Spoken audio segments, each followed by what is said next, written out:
हाय। Question number 3 जे advance 2024 paper 1 का question है। एक क्वेश्चन स्पेशली ट्रिग्नोमेट्रिक फंक्शंस है, एलिमेंट्री ट्री को।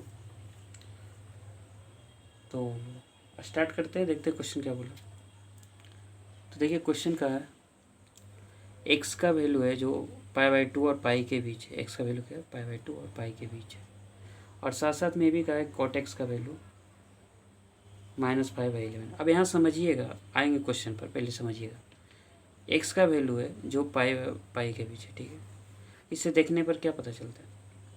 और कॉट एक्स साथ में -5/11 है।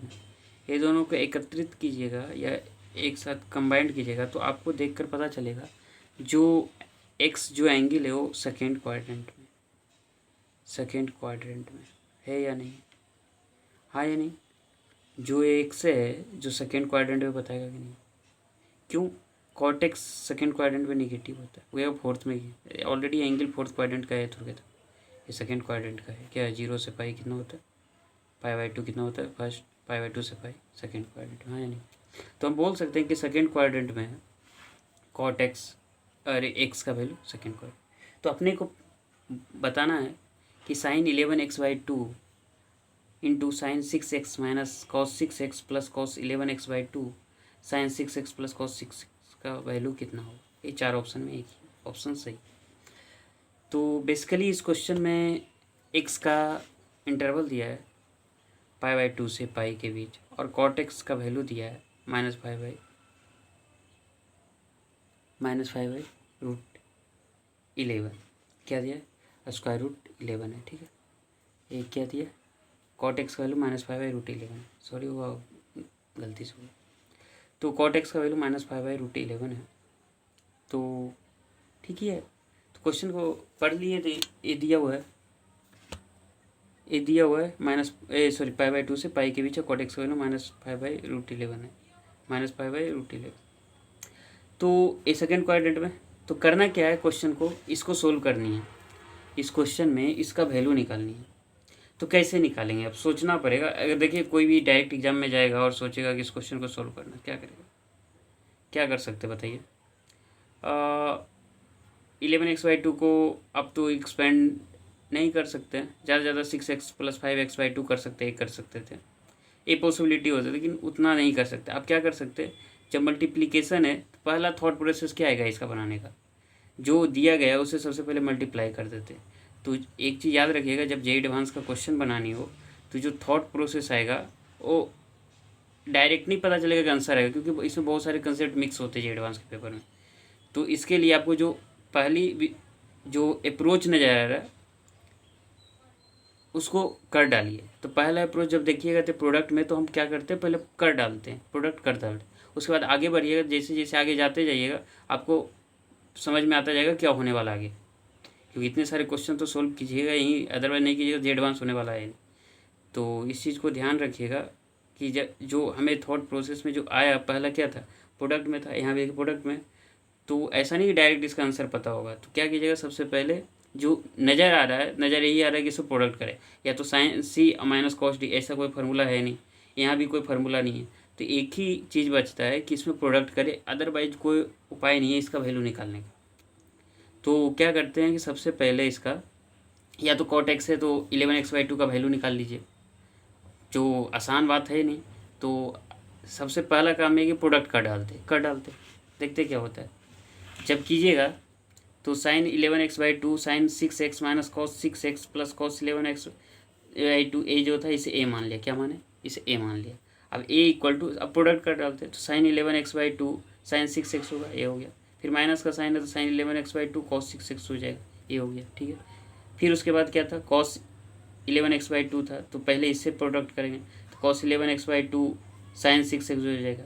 फिर प्लस का साइन है तो प्लस हो जाएगा, cos 11x/2 into cos 6x है तो ए हो जाएगा, हाँ या नहीं। तो अपने पास इतना आ गया। अब जैसे ही आगे की ओर प्रोसीड कीजिएगा तो कुछ नज़र आएगा, देखिएगा साइन 11x/2 साइन 6x, और यहाँ देखिए कॉस 11x/2 और कॉस 6x आ रहा है या नहीं। तो फार्मूले भी पता होने चाहिए, ऐसा थोड़ी था कि जे एडवांस के पेपर जाके बैठ गया कुछ पता नहीं है और आगे, तो ऐसे नहीं होता है। आपको कुछ पता होना चाहिए पहले से, थॉट प्रोसेस इस तरह से डेवलप होते हैं, ऑलरेडी डेवलप किए ही होंगे, लेकिन डायरेक्ट एग्जाम में आता है तो थोड़ा खोज पोछ होता है क्या करनी है क्या नहीं करनी। तो सबसे पहले जब देखिएगा तो इसमें से दिख रहा है cos A into cos B वाला फार्मूला। ए अगर इसे ए मान लेते हैं, इसे बी मान लेते हैं, तो यहाँ क्या हो जाएगा ए बी। तो cos A into cos B plus sine A into sine B वाला जैसा फार्मूला बन रहा है या नहीं बन रहा है, तो इसको एक साथ कर देंगे, इसको ये दोनों को एक साथ कर लेंगे।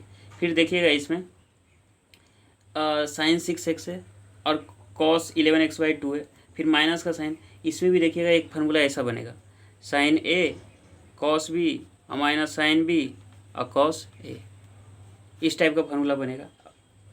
तो ये इस तरह से डेवलप, अगर प्रोडक्ट नहीं करते तो नहीं बनने वाले थे। तो हमें जो नज़र आ रहा है उससे पहले कर डालते हैं, उसके बाद आगे की ओर बढ़ेंगे तो कुछ ना कुछ उपाय ढूंढेगा, मिल जाएगा। तो इसी तरीके से आगे की ओर प्रोसीड करते, तो दोनों को सेपरेट कर लिए। तो अपने को पता है, क्या पता है, आगे की ओर बढ़ते हैं क्या पता है। जब देखिएगा आगे की ओर बढ़ते तो अपने को पता है क्या है, cos A into cos B plus sine A into sine B का फार्मूला क्या होता है, क्या होता है बताइए, कॉस ए माइनस बी, हाँ या नहीं, कॉस ए माइनस बी होता है। और sine A cos B minus sine B और कॉस ए का फार्मूला क्या होता है, साइन ए माइनस बी, हाँ या नहीं। आप लोग को पता होगा, ये सिंपल चीज़ है। तो यही किया। तो फर्स्ट में क्या था जो किए थे, इसमें क्या था, कॉस 11x/2 कॉस 6x, तो ए की जगह 11x/2 और बी की जगह 6x था। तो ये कॉस ए माइनस बी, तो कॉस ए माइनस बी, इसमें क्या लिखेंगे, ए की जगह 6x है और इसको ए मान लीजिए, इसको भी मान लीजिए, क्योंकि ए ज़्यादा है कम है तो उससे परेशानी नहीं होगी, अल्टीमेटली ए सेम ही आंसर आएगा। इसको 6x को ए मानते हैं, जिसे बी मान लेते हैं। तो क्या लिखिएगा, जब लिखिएगा क्या लिखिएगा, cos 6x minus 11x/2 plus sign 6x minus 11x/2 आएगा। ठीक है, यहाँ तो कोई परेशानी नहीं। अब ये जो कीजिएगा कैलकुलेशन, तो ये calculation cos x/2 sin x/2, हाँ या नहीं। और यहाँ पर देखिएगा, ये फर्स्ट अभी जस्ट बताया था कि जो x का वैल्यू किसके बीच है, x का वैल्यू 0 x पाई/2 के बीच है, पाई/2 से पाई के बीच है, x का वैल्यू पाई/2 से पाई के बीच है। तो अब लेकिन अपने पास x/2 और x/2 आया, तो ये इसका वैल्यू कैसे निकालेंगे, x/2 करेंगे, हाफ कर देंगे दोनों ओर, तो कितना इनइक्वालिटी को हाफ कीजिए तो पाई/4 से पाई/2 आ। तो ये नहीं दिख रहा है फर्स्ट क्वाड्रेंट में। अब फर्स्ट क्वाड्रेंट का इसमें एक वैल्यू पॉजिटिव, इसका वैल्यू पॉजिटिव, तो ए का वैल्यू पॉजिटिव हो जाएगा नहीं, तो इसको याद रखिए कि ए का वैल्यू अपने पास पॉजिटिव आ गया। इसको याद रखिएगा कहाँ से आया, क्योंकि x/2 की, क्योंकि पता है क्वेश्चन में दिया था x का वैल्यू पाई/2 से पाई के बीच दिया था। जब हाफ कीजिएगा तो x/2 आएगा, अब पाई/4 आएगा, पाई/2 आएगा, तो दैट मीन्स क्या आ गया, फर्स्ट क्वाड्रेंट का वैल्यू आ गया। फर्स्ट क्वाड्रेंट में कॉस ए क्या है, इसका वैल्यू क्या होता है पॉजिटिव, इसका वैल्यू पॉजिटिव होता है, तो ए का वैल्यू पॉजिटिव होगा कि नहीं होगा, तो इसको अपने पास ध्यान में रखिएगा। अब आगे की ओर बढ़ते हैं। अब कहिएगा सर आगे कैसे बढ़ेंगे, इतना तो आ गया, हाफ आ गया, लेकिन अपने पास तो क्या मालूम था, कॉट एक्स का वैल्यू मालूम था, कॉट एक्स -5/√11 था, हाँ या नहीं। लेकिन अपने पास तो कॉस x/2 और साइन x/2 है। तो ऐसा करते हैं कि कॉट एक्स है तो साइन एक्स तो बना सकते हैं या कॉस एक्स बना सकते हैं, दोनों में से कोई एक पॉसिबिलिटी हो सकती है। तो हम ऐसा करते हैं कि साइन एक्स में बना लेते। कहिएगा सर कैसे बनाएंगे, तो आप लोग जब क्वेश्चन बनाते होंगे तो जब भी दिखता होगा साइन एक्स कॉस एक्स इस टाइप का टर्म दिखता होगा, तो ऐसा नहीं लग रहा है कि इसको स्क्वायर करते हैं तो 1 प्लस sin 2x बनता था। अगर बहुत सारे क्वेश्चन सोल्व किए होंगे तो यहाँ से दिख रहा होगा कि जब इसे स्क्वायर करते हैं तो हमें 1 प्लस sin 2x दिखता है। और यहाँ लेकिन हाफ एंगल है, जब हाफ एंगल कीजिएगा तो x दिखेगा। इस टाइप क्वेश्चन बनाए होंगे तो थोड़ा आइडिया मिलेगा, नहीं बनाए होंगे तो फिर डायरेक्ट एग्जाम में जाइएगा तो कहाँ से पता ही नहीं चलेगा। तो इस चीज़ को ध्यान रखिएगा। तो यहाँ से जब रेफरेंस लीजिएगा तो हमें ये जब दिख गया तो अपने पास तो cot x मालूम था, अपने पास cot x मालूम था, हमें sin x में हो सकता है cos x में ला सकते हैं इस फॉर्मूले को। अब कैसे लाएंगे, स्क्वायर कर देते दोनों ओर क्या करते हैं, जो a<0 जहाँ तक लाए उसे स्क्वायर करते। जब स्क्वायर कीजिएगा तो a स्क्वायर कितना हो जाएगा, cos x/2 plus sin x/2 का होल स्क्वायर होगा ही नहीं होगा। जब इसे एक्सपेंड कीजिए तो a स्क्वायर कितना हो जाएगा 1 प्लस यहाँ पर a स्क्वायर कीजिए cos square x/2 plus sin x/2 का होल स्क्वायर और प्लस 2 cos x/2 और sin x/2। इसको कितना लिखेंगे 2 sin a into cos A क्या होता है sin 2a होता है। तो जब sin 2a कीजिए तो sin 2 इंटू x/2 लिखिएगा, 2 कैंसिल तो sin x आ जाएगा। तो 1 प्लस a स्क्वायर का वैल्यू कितना आ गया 1 प्लस sin x आ गया। लेकिन अपने पास sin x का वैल्यू नहीं पता, लेकिन sin x का वैल्यू निकाल सकते हैं। अब कहिएगा कैसे निकालेंगे, देखते हैं। देखिए sin x का वैल्यू कैसे निकालेंगे, कॉट एक्स का वैल्यू -5/√11 है, और हमें पता है कि जो एक्स का वैल्यू जो डिनोट कर रहा है सेकेंड क्वाड्रेंट का, तो सेकेंड क्वाड्रेंट में साइन एक्स क्या होता है, पॉजिटिव होता है। तो अपने पास साइन का तो झमेला ख़त्म हो गया। अपने पास सिर्फ बचा है कि कॉट एक्स है तो 5/11 है। तो अपने को पता है कि ए क्या होता है, बताइए ए क्या होता है। कॉट एक्स बराबर क्या होता है, फार्मूला पता है, कॉट एक्स बराबर क्या होता है, नहीं पता, नहीं पता। देखिए ये बेस होता है, बेस बाय परपेंडिकुलर होता है, और जब base by perpendicular sine x कैसे निकालते हैं, perpendicular p by square root कितना होता है, बताइए स्क्वायर रूट कितना होता है, पी स्क्वायर अब प्लस बेस स्क्वायर होता है, यही फार्मूला होता है ना। कॉट एक्स बराबर बेस बाय परपेंडिकुलर या पी बाई बी होता है, तो sine x p by square root p square plus B square होता है। ऑलरेडी पता है ये सब चीज़ें। तो साइन एक्स बराबर क्या लिखेंगे, √11। अब पता है कि साइन एक्स पॉजिटिव होने वाला है, हाँ या नहीं, क्यों, क्योंकि एक्स का वैल्यू क्या है, सेकेंड क्वाड्रेंट में साइन एक्स क्या होता है, पॉजिटिव होता है। तो इक्वल टू लिखिएगा, √11 होगा, और डिवाइडेड बाई कितना कीजिएगा, पी, यहाँ पर ए बी है, ई पी है, हाँ या नहीं। तो ए बेस पी, ए बी था और परपेंडिकुलर पी मान लीजिए, तो यहाँ किया जाएगा बी बाई पी। तो इसमें से क्या लिखिएगा, साइन एक्स क्या होता है, p by square root p square plus B square, तो यही पुट कर दीजिए। तो यहाँ पर पी क्या है, √11, तो √11 कर दिया स्क्वायर, डिवाइडेड बाई √11 का स्क्वायर कीजिएगा, तो 11 का स्क्वायर प्लस ए कीजिएगा। तो ये करने पर आपको साइन एक्स का वैल्यू आ जाएगा √11/6 आ जाएगा, कर लीजिएगा। तो अपने पास साइन एक्स निकल गया। तो जब साइन एक्स निकल के चला आया तो हमें तो एक ही चीज़ है ना, साइन एक्स का वैल्यू पुट कर देते हैं। तो साइन एक्स का वैल्यू जब पुट कीजिएगा तो साइन एक्स का वैल्यू ए स्क्वायर बार कितना आता, ए स्क्वायर 1 प्लस साइन एक्स था, साइन एक्स का वैल्यू ही चाहिए, साइन एक्स निकाल लिए, तो 1 प्लस √11/6 आया था। साइन एक्स का वैल्यू भी निकाल लेना जी, √11/6, इसी को पुट कर दिया ना जी। अब जब पुट कीजिएगा तो ये स्क्वायर कितना, 6 प्लस स्क्वायर रूट, इसको इधर दीजिएगा तो 6 प्लस √11/6 आ जाएगा।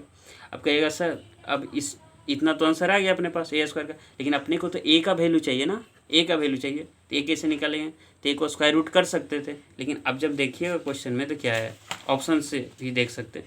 ऑप्शन में जब देखिएगा तो √11 -1/2√3, √11/1/2√3, √11/1 + 3√2। तो यहाँ से अपने को क्या चाहिए, नीचे को डिनोमिनेटर 2√3 चाहिए और √11/1 चाहिए। अब यहाँ से अब जब देखिएगा, देखिए ए स्क्वायर बाय 1 प्लस √11/6 आया। जब इतना किए हैं तो ए स्क्वायर का वैल्यू क्या आ रहा है, 6 प्लस √11/6। और जब इसको कीजिएगा तो ए कितना आ जाएगा, √6 प्लस √11/6 आएगा, प्लस माइनस में। तो ये तो पॉजिटिव होगा, हमेशा नेगेटिव तो हो नहीं सकता, हाँ या नहीं। तो जब कीजिएगा तो इसे लिख सकते हैं 6 प्लस √11/√6, और √6 में अपने को क्या चाहिए, नीचे में डिनोमिनेटर में 2√3 चाहिए। अब 2√3 कहाँ से लाइएगा, तो यहाँ पर 2√3 को क्या लिख सकते हैं, 2√3 के इसको ले जाएगा तो 3 स्क्वायर प्लस 3 इंटू कितना आ जाएगा 2 स्क्वायर, तो कितना आ जाएगा 12 आना चाहिए। तो नीचे की ओर अपने डिनोमिनेटर में 12 आना चाहिए, हाँ या नहीं, नीचे की ओर डिनोमिनेटर में 12 आना चाहिए। इसको देखिएगा 3√2 को, तो 3√2 कितना लगेगा, 3 स्क्वायर प्लस 2, तो ये तो नहीं कर सकते, 9 इंटू कितना आ जाएगा 2, तो √18 तो इसे बना सकते हैं। लेकिन आगे जब इतना करनी पड़ेगी, खुद से सोचना पड़ेगा कैलकुलेशन, क्योंकि हम लोग का काम खत्म हो गया कंसेप्ट वाइज से, लेकिन कैलकुलेशन तो सीखना पड़ेगा। तो जब इसे देखिएगा तो अपने को चाहिए 2√3 चाहिए या 3√2 चाहिए, और 3√2 कीजिएगा तो इस टाइप का कभी स्क्वायर रूट में जब निकालिएगा 6 प्लस √11/6, इसको जब कीजिएगा तो इस टाइप का 3 कीजिएगा तो ऐसा कुछ बनेगा नहीं। और अपने में नोमिनेटर में भी चाहिए, क्या चाहिए था, देखिए नोमिनेटर में √11+1 चाहिए, √11-1 चाहिए, √11+1 और √11-1, तो दो ही पॉसिबिलिटी हो सकती है। तो जब देखिएगा कि जब 2/2 से मल्टीप्लाई किया नोमिनेटर और डिनोमिनेटर में, तो अपने पास आ जाएगा 12 + 2√11 आएगा, बाई 12 आ जाएगा। ए स्क्वायर का वैल्यू 12 + 2√11/12 आ गया। अब क्या किए कि अपने को क्या चाहिए, √11-1 चाहिए, √11+1 चाहिए, तो दो ही पॉसिबिलिटी थी। जब देखे इसे इस टाइप का अरेंज करने पर, तो आइदर माइनस हो सकता है प्लस हो सकता है। तो लेकिन अपने पास इस तरह के थॉट प्रोसेस से आगे को सोचे तो √12 को कैसे लिख सकते हैं, 12 को लिख सकते हैं √11 का स्क्वायर प्लस 1।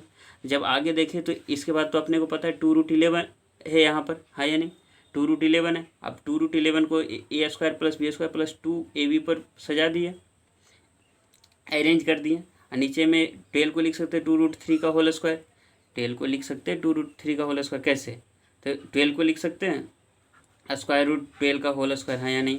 अब इसको स्क्वायर रूट 12 है तो इसको लिख सकते हैं 4 × 3 का होल स्क्वायर। अब इसको कीजिएगा तो 4 का बाहर निकल गया √2√3 आएगा कि नहीं आएगा, आया जी।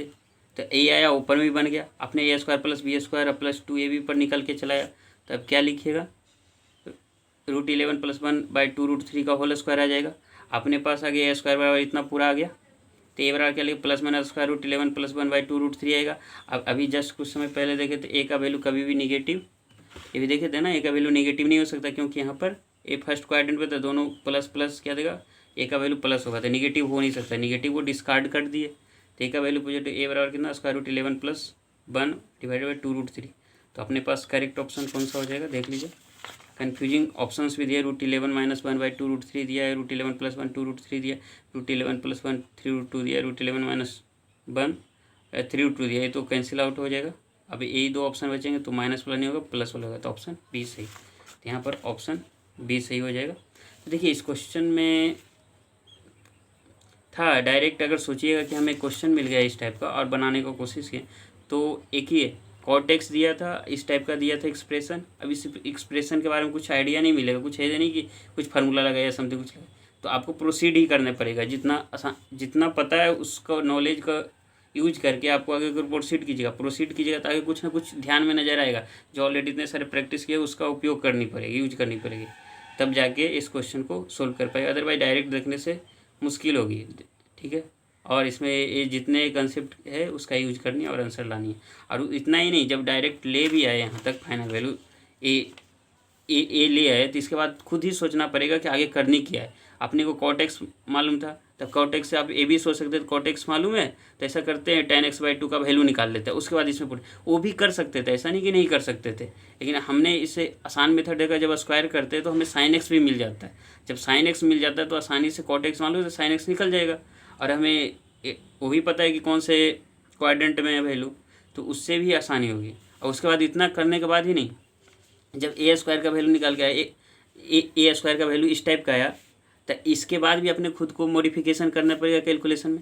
आप कैसे करेंगे कैलकुलेशन, ये तो सीखनी पड़ेगी, इतना आसानी से डायरेक्ट नहीं आएगा। ये ऑप्शन को भी यूज करनी पड़ेगी, जो मैंने यूज किया ऑप्शन में। अगर यूज नहीं करता ऑप्शन से तो डायरेक्ट आंसर इतना लिख सकता था मैं, लेकिन ऑप्शन भी मिलानी है, तो ऑप्शन मिलाने के लिए आपको तो करनी पड़ेगी, ये चीज़ें का यूज करना पड़ेगा कैलकुलेशन भाई।